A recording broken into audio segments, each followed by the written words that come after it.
नमस्कार दोस्तों, स्वागत है आपका आज के मुख्य समाचार में, जिसमें सबसे पहली और बड़ी खबर में आपको बताएंगे कि नीतीश कुमार तो बदला ले रहे हैं, लेकिन भाजपा की चुप्पी से दुख होता है। ये बड़ा बयान दिया है चिराग पासवान ने। दूसरी बड़ी खबर में जिक्र होगा कि तेजस्वी यादव का बयान, बोले विपक्षी गठबंधन का आधार हो कांग्रेस, चिराग पासवान को दिया ऑफर। और तीसरी बड़ी खबर में आपको बताएंगे कि गठबंधन नहीं हुआ तो 200 सीटों पर जेडीयू अकेले लड़ेगी उत्तर प्रदेश में विधानसभा चुनाव। दोस्तों, हर एक खबर की गहराई में आपको ले जाएंगे, लेकिन उससे पहले अगर आपको भी ऐसा लगता है कि यूपी के चुनाव में भाजपा को नुकसान होगा तो आप अभी इस वीडियो को लाइक कीजिए और इस लाल बटन को दबा के चैनल को फ्री में सब्सक्राइब करके घंटी बजाकर कमेंट में लिखिए जय हिंद। दोस्तों, रुक करते हैं तमाम बड़ी खबरों की तरफ। नीतीश कुमार तो बदला ले रहे हैं, लेकिन बीजेपी की चुप्पी से सच में दुख होता है। चिराग पासवान को खटक रही है ये बात। जी हां दोस्तों, लोक जनशक्ति पार्टी में जारी घमासान के बीच बिहार में राजनीतिक घटनाक्रम तेजी से बदल रहे हैं। एलजेपी सांसद चिराग पासवान इन दिनों बिहार सीएम नीतीश कुमार पर लगातार निशाना साध रहे हैं। चिराग पासवान ने कहा है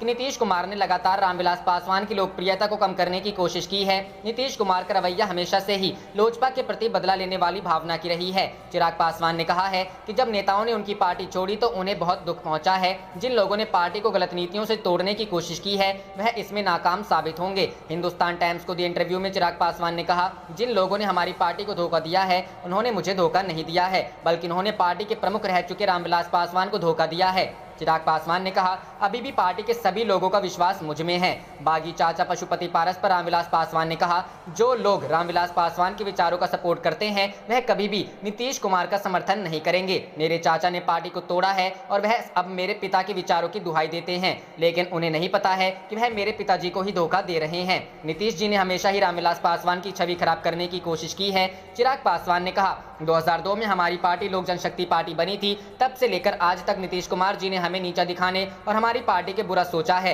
उन्होंने हमेशा हमारी पार्टी को तोड़ने की कोशिश की है। उन्होंने सिर्फ मुझे कमजोर करने की नहीं, बल्कि मेरे पिता रामविलास पासवान की लोकप्रियता, उनके बढ़ते कद को कैसे कम किया जाए इसकी हमेशा से ही कोशिश की है। सबसे बड़ी प्रॉब्लम जेडीयू के नेताओं के साथ ये है कि वह दलित नेताओं की हिस्सेदारी को नहीं देखना चाहते हैं। वह दलित नेताओं की भागीदारी को सत्ता से खत्म करना चाहते। रुख करते हैं अगली खबर की तरफ। तेजस्वी यादव बोले, विपक्षी गठबंधन का आधार कांग्रेस हो, चिराग पासवान को दिया ये ऑफर। जी हां दोस्तों, आरजेडी नेता तेजस्वी यादव ने कहा कि कांग्रेस राष्ट्रीय पार्टी है और पूरे भारत में उसकी उपस्थिति है। ऐसे में यह स्वाभाविक है कि बीजेपी नीत एनडीए के खिलाफ किसी भी राष्ट्रीय गठबंधन का आधार कांग्रेस को होना चाहिए। राष्ट्रीय जनता दल के नेता ने कहा कि कांग्रेस का 200 से अधिक लोकसभा सीटों पर भाजपा से सीधा मुकाबला है और उसे उन पर ध्यान केंद्रित करना चाहिए। शेष सीटों पर क्षेत्रीय दलों को अग्रणी भूमिका दी जानी चाहिए। राष्ट्रवादी कांग्रेस पार्टी प्रमुख शरद पवार के आवास पर बीते सप्ताह विपक्षी पार्टियों के नेताओं और सिविल इंस्टीट्यूशंस के कई सदस्यों की हुई बैठक के बारे में पूछे जाने पर तेजस्वी ने कहा कि उन्हें नहीं पता कि बैठक में किस विषय पर चर्चा हुई।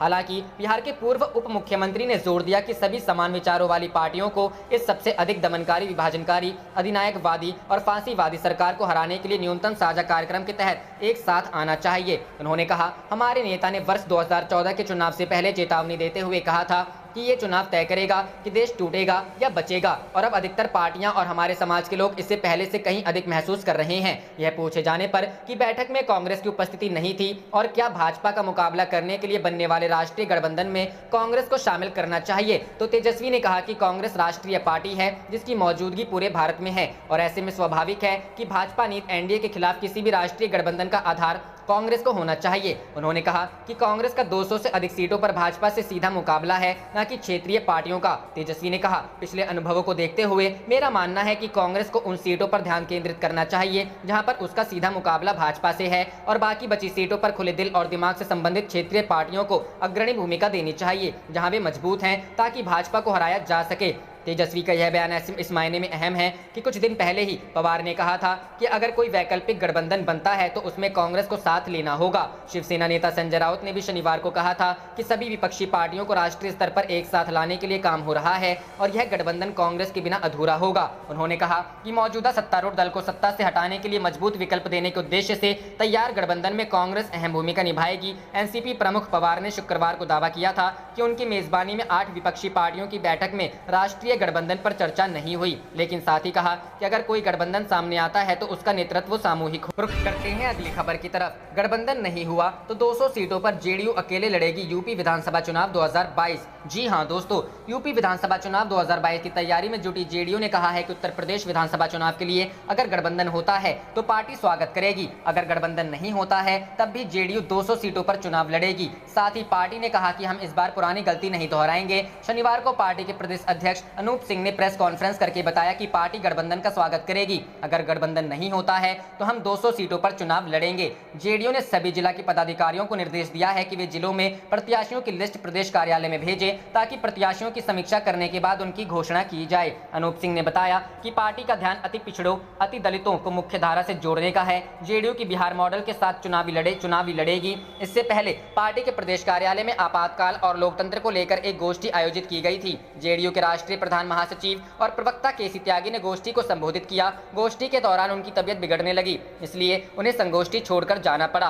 गोष्ठी में केसी त्यागी ने कहा कि 46 साल पहले आज के ही दिन देश में आपातकाल लागू किया गया था। इस काले कानून के तहत देश के राजनीतिक कार्यकर्ता और पत्रकारों को जेल में डाल दिया गया था। आम नागरिकों के मौलिक अधिकारों को खत्म कर दिया गया था। रुख करते हैं अगली खबर की तरफ। एमपी के टीकमगढ़ जिले में बीजेपी विधायक के भाई पर जमीन कब्जाने का आरोप लगा है। किसान ने कहा है कि अगर हमें न्याय नहीं मिला तो हम आत्मदाह कर लेंगे। पिछले 3 महीने से किसान अधिकारियों की चौखट पर दस्तक दे रहा है, मगर उसे न्याय नहीं मिल रहा है। जिले के कारी रोड पर किसान शिखर चंद जैन की 2 एकड़ जमीन है। किसान शिखर चंद जैन ने कहा कि 10 अप्रैल को विधायक के भाई और उनके लोगों ने मेरी जमीन पर कब्जा कर लिया है। आरोप है कि इन लोगों ने पेड़ काट दिए और पिलर तोड़ दिया। इसके बाद विधायक के भाई ने जमीन पर कब्जा कर लिया है। किसान ने इसकी शिकायत उन्होंने देहात पुलिस थाने से लेकर कलेक्टर और एसपी से की है। 3 महीने बीत जाने के बाद भी कोई कार्रवाई नहीं हुई है। किसान ने गृह मंत्री, मुख्यमंत्री और प्रधानमंत्री कार्यालय से भी शिकायत की है। 13 जून को किसान जब खेत पर पहुंचा तो विधायक के छोटे भाई गोलू ने जमीन छोड़ने के लिए कहा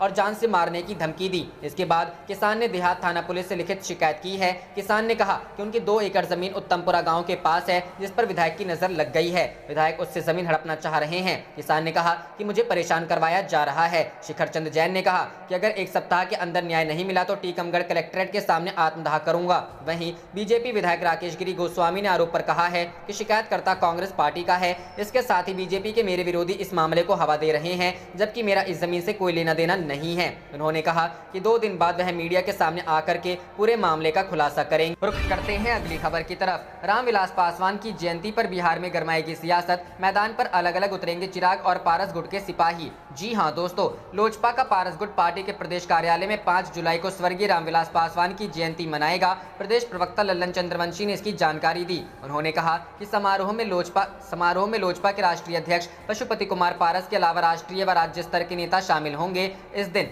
पार्टी कार्यालय में रामविलास पासवान की याद में गरीबों को भोजन की व्यवस्था की गई है। इधर लोजपा में चिराग पासवान और पारस गुट में लगातार जुबानी जंग जारी है। चिराग लगातार कह रहे हैं कि राष्ट्रीय कार्यकारिणी के अधिकांश नेता व सदस्य उनके साथ हैं। वो भाजपा के हनुमान थे और आगे कानूनी लड़ाई लड़ेंगे। जवाब में पशुपति पारस केवल सौरभ पांडे पर परिवार व पार्टी तोड़ने का आरोप लगा रहे हैं। शनिवार को लोजपा प्रवक्ता श्रवण अग्रवाल ने कहा कि अगर वो भाजपा के हनुमान थे तो उन्होंने पश्चिम बंगाल व असम में भाजपा के खिलाफ अपने प्रत्याशी क्यों उतारे। असल में वो प्रशांत किशोर व राजद के हनुमान हैं। भाजपा कभी नहीं चाहती थी कि बिहार विधानसभा चुनाव में लोजपा अलग चुनाव लड़े। दूसरी ओर लोजपा के चिराग गुट की ओर से 5 जुलाई को आशीर्वाद यात्रा शुरू करने की घोषणा पहले से की गई है। चिराग गुट के प्रवक्ता अरविंद सिंह कल्लू ने बताया कि कार्यक्रम की तैयारी जोरों पर चल रही है और तोरण द्वारा बैनर पोस्टर बनाने का काम किया जा रहा है। उन्होंने बताया कि आगामी आशीर्वाद यात्रा को लेकर 28 जून को हाजीपुर में एक महत्वपूर्ण बैठक की जाएगी। रुख करते हैं अगली खबर की तरफ। बिहार में अक्टूबर से पहले हो सकता है पंचायत चुनाव,